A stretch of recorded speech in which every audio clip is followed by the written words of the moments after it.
Today's daf we're going to be learning is Bava Batra Daf Mem Chet. This is the daf for Erev Tisha B'Av. It's customary not to learn on Tisha B'Av, so I will be uploading the daf for Tisha B'Av immediately after this class.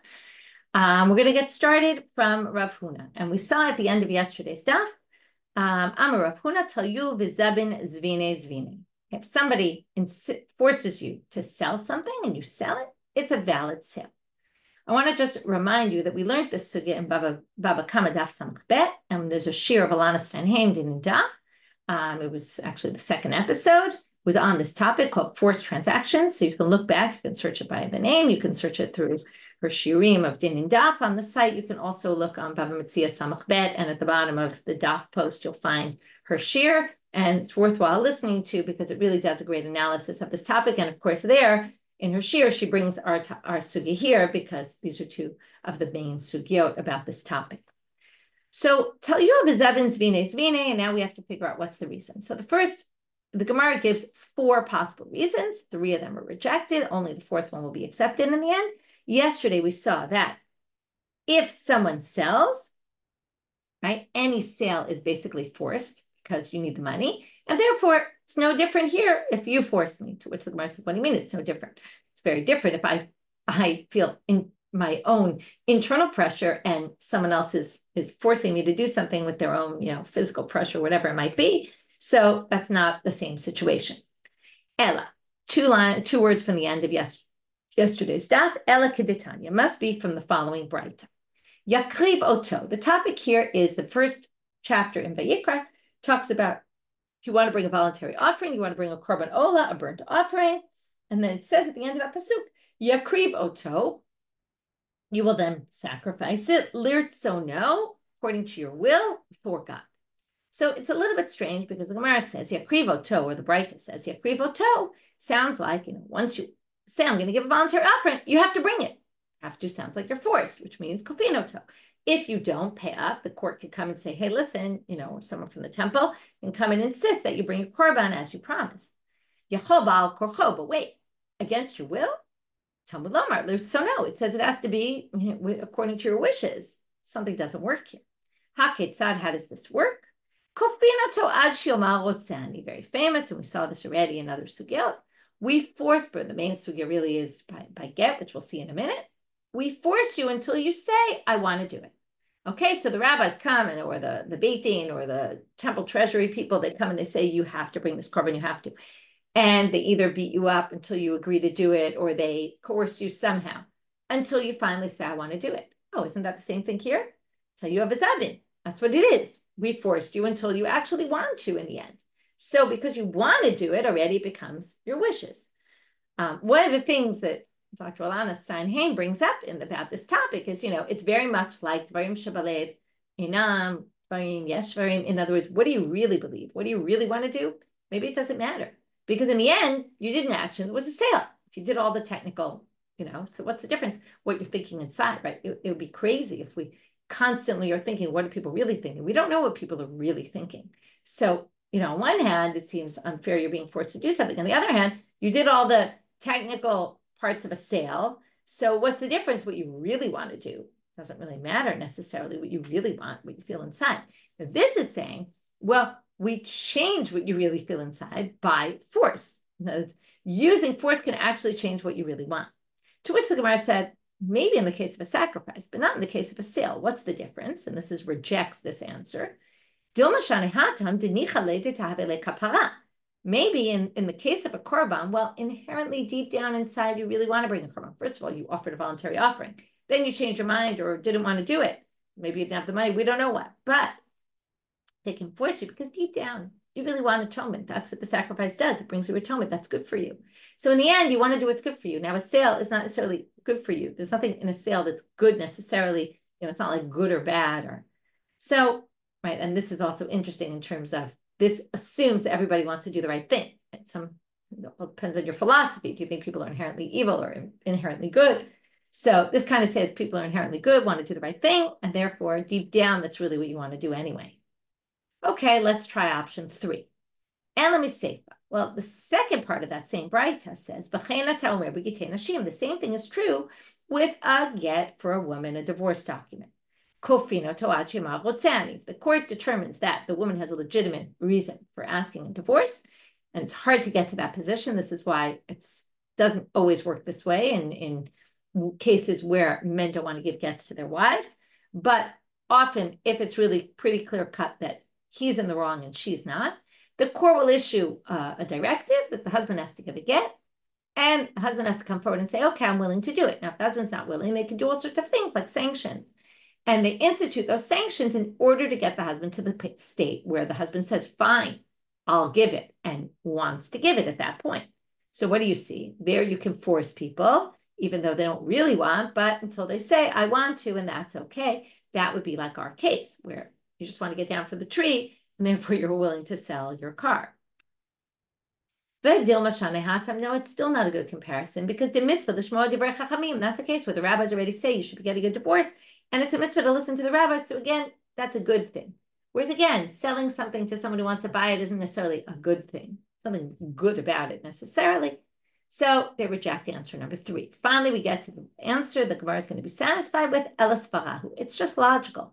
Why is it logical? Agav onse, Gamer umakne. In the end, you hang me on a tree and I agree to sell it. In the end, I agreed to sell it. In other words, all that matters is, was I trying to pass over ownership of this item? And I was. Why was I? Because I didn't want to die, or I didn't want to get hurt, or I didn't want, right? So, right, Rashi, the Rashbam even says, Rav Huna Misfara Didei Kamar, he was saying his own, it was just his own logic, which was, the mitoch yisurim, because you were suffering, Gamar belibo makne. So you in the end decide, you know what, it's in my best interest to sell this. And then you really want to, because you don't want to be suffering anymore. So that was all to explain Rav Huna. Now we're going to have 2 difficulties against Rav Huna. Mativ Rav Yehuda. Rav Yehuda questions Rav Huna by saying, bringing the following source: Get hameuseh b'Yisrael kasher. If you have a get that the court forced someone to bring, but in the end they said, I want to give this divorce document, that's fine. That's what we do nowadays. Again, it's not always successful. You don't always get the husband to say, I'll do it anyway, right? Even though you're forcing me, sometimes they don't want to, but if they do it, then it's fine. But ba'akum pasul. But if it's in a court of a Gentile court, it doesn't work. Uba'akum, there is a case where it could work in a Gentile court, which is not if you brought it there from the beginning to the Gentile court, but if it was, let's say, in the Jewish court, you didn't get anywhere, and then it got brought to a Gentile court, and the Gentile court choftino tova omrim lo aseh ma sheYisrael omer lecha. Gentile court beats the husband and says, do what the Jewish court says, then it works. Now, amai. Why we're really asking is, why does it not work if a Gentile court forces the man to do it? In the end, if he wants to give the get, what's the difference? If it was initiated in the Gentile court or wasn't initiated there. Why don't we just say he was forced to do it, so he agreed? Well, the answer here is pretty clear, because Ha'id Marala was said about that source. Amar Rav Misharshia said, Dvar Torah afilu ba'akum kasher. The truth is, by Torah law, even in a Gentile court, it works. And that's because of the same thing of forced to sell, the sale is valid. Forced to give the get is valid. It doesn't matter who forced you to give it. In the end, he agreed. But it was a Gzera de Rabbanan, or a Takana de Rabbanan. The rabbis instituted this law that it's not going to work if it's initiated in Gentile court. Why? Because they were worried about the following situation. Now, we always talk about the fact that it's very unfair that women can't initiate giving a get, right? It's only the man that can initiate giving a get. A woman, right, can initiate, and also the husband has to give it to her. If the husband doesn't want, she's stuck. So what that could cause perhaps is a situation, now here they're not really talking about a case where she's in a guna in the sense, the way we view an aguna, which is she has a legitimate reason to get out of the marriage and is just stuck. Here they seem to be a little bit concerned that there'll be a woman who just doesn't want to be married to this person anymore. We're worried that she might, in order to get out of the marriage, what will she do? She'll get a Gentile guy to fall in love with her. Okay, it's really weird the way they say like this will become a very popular thing. It doesn't seem to me like most Jewish women would do this just to get out of marriage. But what will she do? But it does show that it was hard for women to get out of marriages, that the rabbis could even concoct the possibility that a woman would do this, get herself to find some akum who falls in love with her, the akum will bring the husband to a Gentile court. That's how it will be started in a Gentile court. And then mafkat atzma mi'abalan. In that way, she'll get herself out of her marriage. Now, again, you have to worry, why does she want to get out of marriage? And maybe she has good reason to get out of marriage, and then the rabbi should be helping her. That's a whole separate story. But it seems here like there seems to be some concern, which, again, I don't know how realistic. It doesn't seem like a very realistic possibility, but they do think, I think what they're trying to say is, why would you ever initiate a divorce proceeding in a Gentile court? It doesn't make any sense. Gets aren't given in Gentile courts. They don't have jurisdiction in that area. So the only possible reason it would start in a Gentile court would be if there was a Gentile who wanted to marry this woman and wanted to get her out of her marriage. So from that, they said, oh, well, we better avoid this from happening. And we don't want women falling in love or maybe intentionally causing these men to fall in love with them just so they could get them to initiate the divorce and push it forward. So that's why they disqualified it. But really, it would work technically. Okay, this big debate. Well, if it is d'oraita, like the rabbis institute this takana that it doesn't work. What if they do it anyway? Now, this is a preventative method, right? They said, oh, it's disqualified if we force the husband in a Gentile court, so the people don't do it. What if they did it anyway? Actually, by Torah law, it seems to be valid. So they actually, in fact, right, some commentaries say it would be valid, actually, if that did happen. But this was a way to prevent it by saying, it doesn't work in the hopes that people won't do it. Second difficulty against Rav Kahana, motive Rav Hamnuna. And this is from our sugya from yesterday, which you might have already thought about. That this, what Rav Huna says, seems to somewhat disagree with what he said in yesterday's daf. Because what did we talk about? Rav Huna said, if a gazlan brings proof that he bought the field, he doesn't get to keep it, right? It's an invalid sale, even though theoretically maybe he bought it.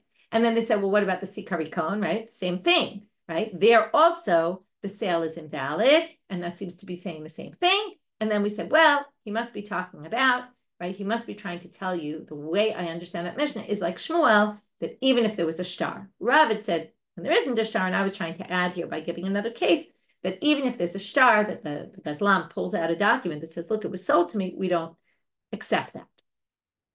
So now, that's a little bit weird, because that was a forced sale, and it doesn't work, right? So let's see what Rav Hamnuna is going to quote it straight from the Mishnah.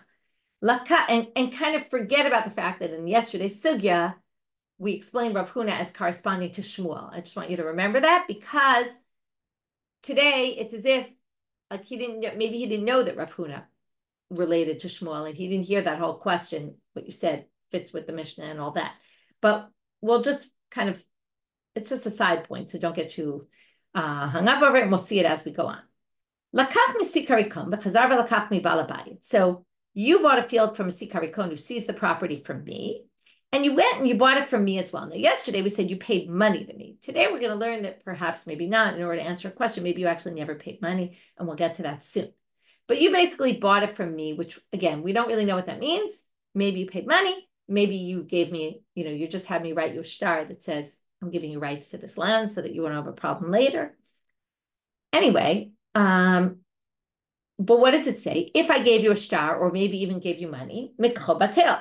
It's an invalid sale because I was forced to do it. So am I. Hatamnami nema agav unse gamar umakne. So how does that Mishnah work in with Rav Huna? And not only that, but we said that Rav Huna said exactly match the Mishnah. So it should, right? Basically, about the thief. The thief doesn't acquire the land. Why? Why don't you say, when I sold it to the thief, because he threatened me, or when I sold it to you, bought it from the Sikari Kon, it's because I knew that I had to do it, because otherwise the Sikari Kon would come and attack me. So why don't we say it's a good sale? Tell you of his evidence. It's the same thing. To which they say, we're going to have an answer according to Rav and an answer according to Shmuel. Well, ha'it marala wasn't it said about this? And again, they're going to answer it according to Rav, which is weird because Rav Huna didn't even hold like Rav.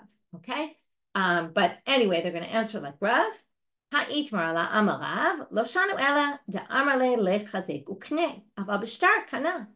That Sikari Kon case was only when you did it without a shtar. I just said, oh yeah, you can go have the land. Okay, presumably no shtar, and presumably I didn't even give you money. You didn't even give me money for it.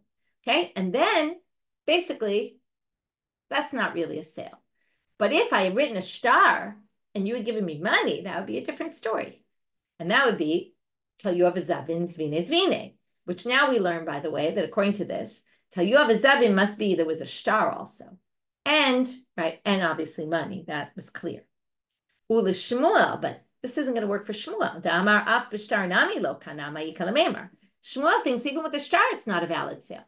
So how does Rav Huna work in with that? And you can't say Rav Huna holds like Rav because we're sitting from yesterday, and that could be why the Gemara doesn't answer that, because we know that we put Shmuel together with Rav Huna. So, what can you say? Second answer, Mo de Shmuel hechadiyav zuzeh. And here we get into the money. Shmuel would agree that if, and now we're going to say that in order to explain this, you're going to have to understand that Mishnah that you never gave money to me for the land. You bought it from the Sikarikon, and then you just insisted that I give you the tabu on the property, and I write off to you that I give you rights to the property, but I didn't actually get any money for it. You didn't buy it from me. If you had given me money, then it would be valid, because that would be Rav Huna. Huna, tell you have a zabin, and you gave money. There was no money, just a document, then it's invalid. And then you'd have to explain that there was no money that passed hands.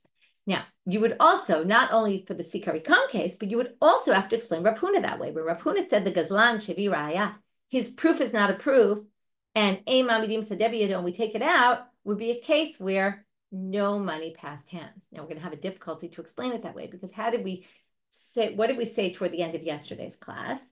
L'Rav Bivi, the Messiah be Mishmei de Rav Nachman, he finished up Rav Huna's statement in the name of Rav Nachman and added this point to Rav Huna's statement and said, Karka ein lo ma'u yesh lo.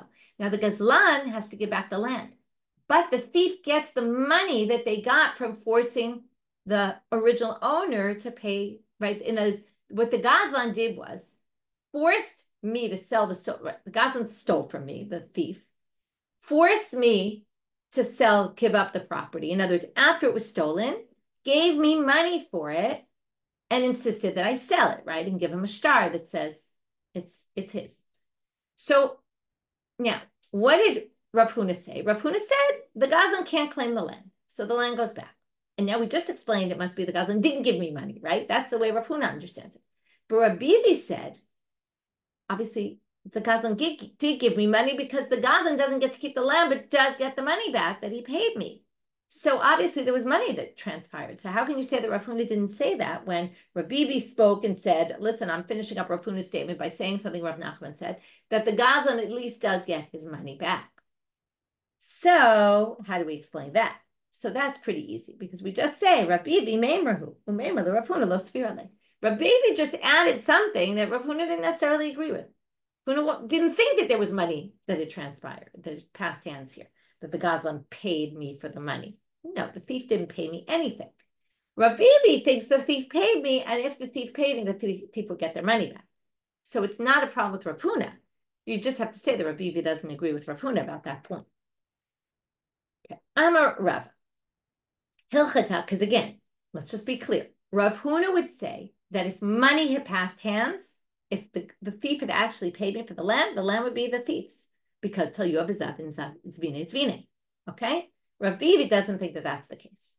He thinks that's not a sale. And what would happen? The land would have to go back, but the thief does get the money back that they paid me for it, because there's no reason for the money to have been given to me. Right? I wasn't deserving of that money if I get my land back.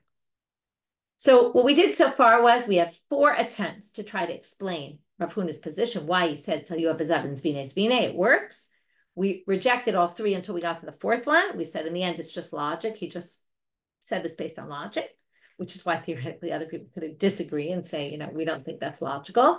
Like, for example, Rav Bivi, who obviously thinks if you gave the right, he would think a little differently. Even if you gave the money, it's not valid. If you were forced, we brought 2 difficulties. Rav Yehuda brought one, Rav Hamnuna brought another, and we resolved them. Now we're going to go into halacha l'maaseh. So how do we rule? I'm a Rava. You have a zabin, zvine zvine. Rava says we paskin like Rav Huna, but as we move down a bit, Rava is going to limit this. V'lo maran ela, but it's only b'sadestam. If when you forced me to buy something, you said, I'm forcing you to sell me a field of yours. And then I go and choose which field. I probably choose my worst one, right? And then I have some choice in the matter. Because I have some choice in the matter, we can assume I agreed. But aval b'sadeh zo. But if you said, I'm forcing you, Michelle, to sell this field, and I have no choice in the matter, lo, then that's not a valid sale. Another limitation Rava puts on.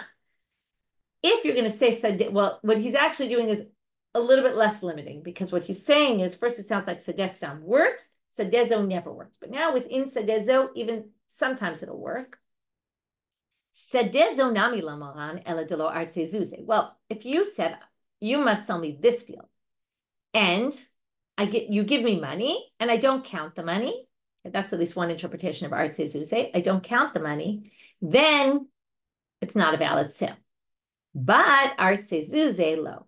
But if I counted the money, even though you forced me and I didn't have any choice in the matter, but once I start counting the money, I'm obviously saying, okay, I'm agreeing to take the money for this.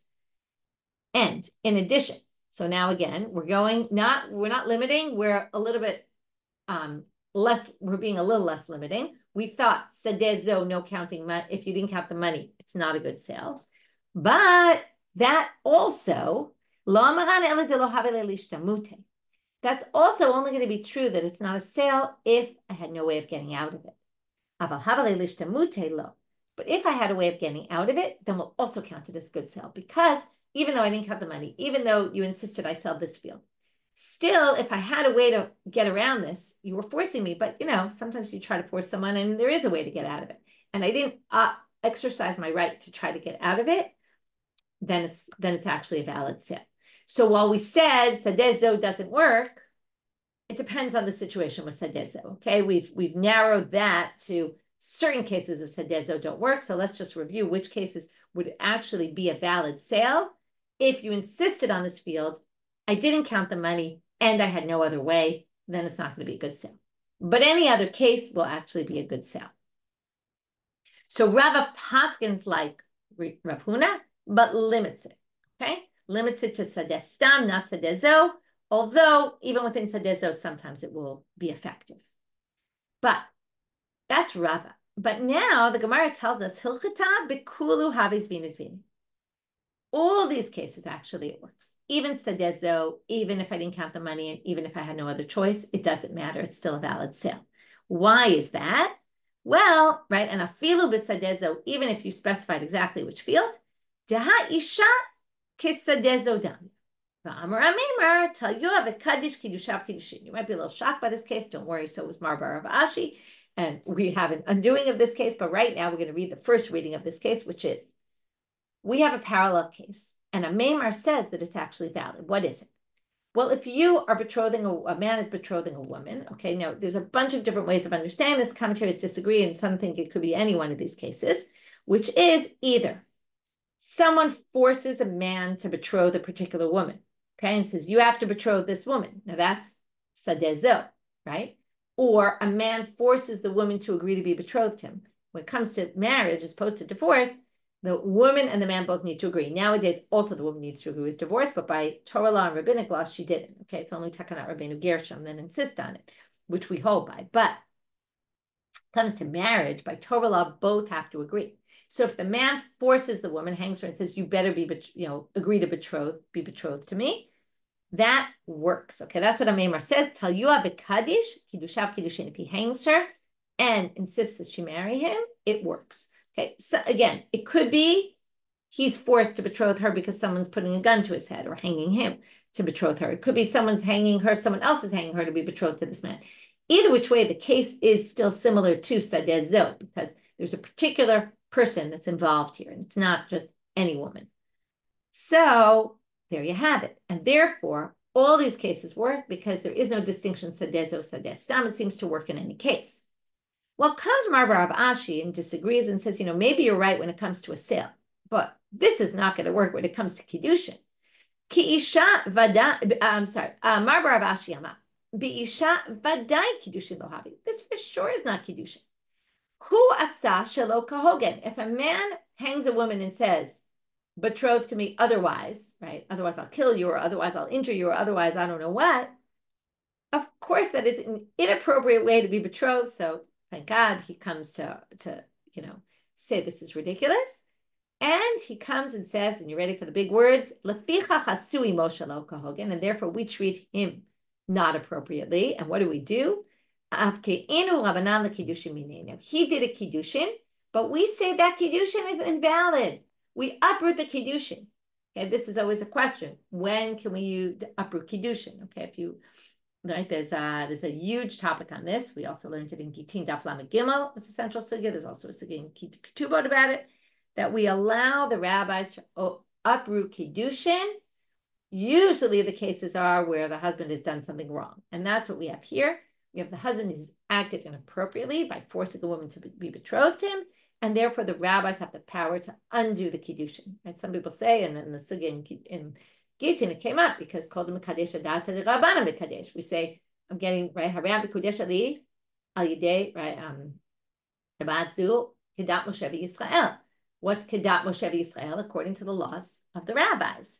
So the rabbis then have the power to say, you didn't do it the way we want, so there was really no kiddushin. So now, how did the rabbis do that? The man gave her a ring or gave her money to betroth her. Now, there's three ways. We'll get back to that, or we'll get back to at least two of the ways. So they say, Amarle Ravina Ravashi Tinach the Kaddish Bakasba. I understand if it was kiddushin with money. This also came up when we saw the Sigga last time, because money, the rabbis have the power to just say, oh, he gave her the money was just a gift. Okay, it's very easy for the rabbis to say, oh, we can just reinterpret what that money was for. But Kaddish B'Biyam Ma'ikalamema. But you could consummate a marriage through, right? You could do a betrothal, actually, consummating a marriage. Do the betrothal with sexual intercourse. How do you undo that? What do you do with that? So that's not so complicated. They just say that was out of wedlock, right? It was sexual relations. It was not in the context of marriage. And then they just changed the meaning of that act. Then, right? And then it's not an issue. There's all sorts of questions asked about that, but we'll leave it at that. So now we have, again, what did we do?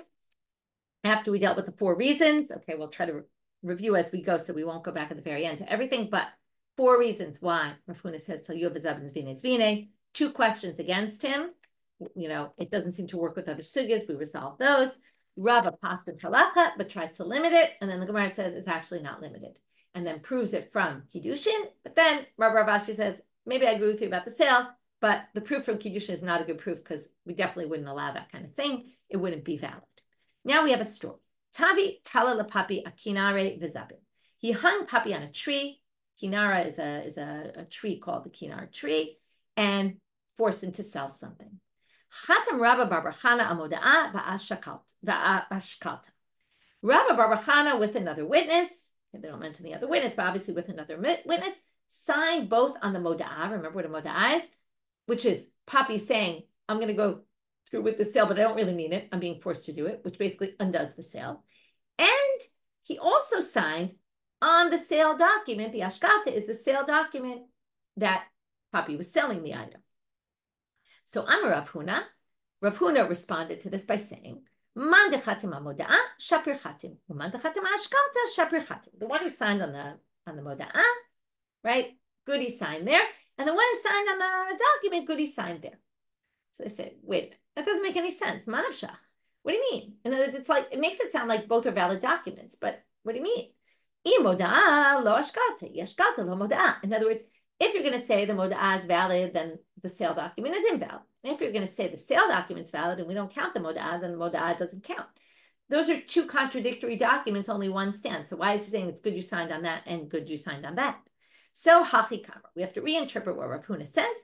Ilav moda'a, if it were not for the moda'a, mandichatim ashkalta shapir chatim, then it was good you signed on the other document, because a sale document that was done under duress is actually valid, and that fits perfectly with what Rav Huna says. Rav Huna l'tameh, the Amar Rav Huna tayu v'zabin zvine. End our daf with, here we have it. Here's a good case, because what he's saying is, and now we're going to limit a little bit this tayu v'zabin. If you wrote a moda'a before, then of course it's not a sale, because you wrote, I'm going to sell this, but I don't really mean it, and that cancels the sale. But even though the owner didn't see that at the time you signed on the document, but since you wrote the moda'a before, it works. But if it weren't for the moda'a and you were forced to do it, and we don't care that you have witnesses that know that you were forced to do it, if you didn't sign a moda'a, the sale is a sale. And that fits perfectly with what he said. If someone forces you to sell, your sale is a good sale. With that, we'll end here. We're going to have a question. does the Moda'ah really invalidate this document? And we're going to get to that tomorrow. I'll leave it right now because, or in the next Shiur, which will go off very soon, but I'll leave it right now because it's going to really just, it's the very end of the daf and it really continues into the next daf. So we'll stop here, wishing everybody a good fast, and may it bring the bearer of good news for us.